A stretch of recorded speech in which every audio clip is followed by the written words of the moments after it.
الله الرحمن الرحیم. خداوندا کرم فرما به حجی تو روان من هم که تا امرم کنم اجرا به حجی تو روان من هم. من از گردون غرور دارم سوی مکه سفر دارم به ملکی آدم و حوا به حجی تو روان من هم. مرادم کعبة الله است که بیتی پاک الله است.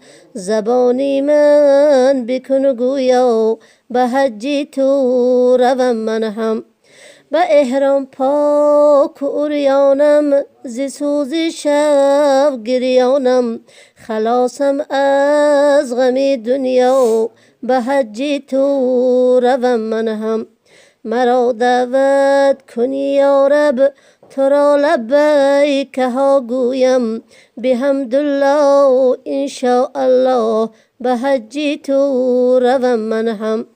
چو بر مروه صفا گردم به امیدی بقا گردم بتازم به سر و به پا به حجی تو روان من هم. روم تا چشمه زمزم چنان آزاده و خرم. عجب آب است روح افزا به حجی تو روان من هم.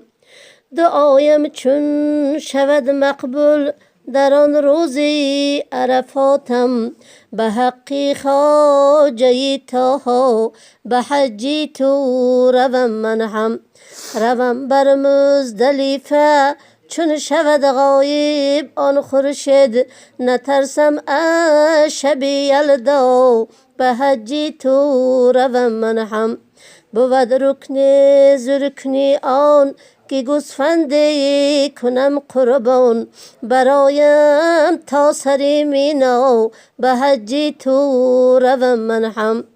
مدینه دور از من نیست بدونم چون توانم زیست ببوسم آستانش را به حجی تو روان من هم. سلام و حمد درود از من محمد مصطفی را بود شدم بر روضه اش جویا به حجی تو روان من هم. چو بوبکر و عمر بینم به زهد و ادب بنشینم مرا لطف ز خود فرما به حجی تو روان من هم. زیارت می کنم عثمان که او بود جامعه قرآن بگردد عقده دل و به حجی تو روان من هم. زیارت می کنم اندر بقیع گوهری پاکش همان فاطمه زهرا به حجی تو روان من هم. بگفتم این همه اشعار نجاتم ده ز خویف نار امیدم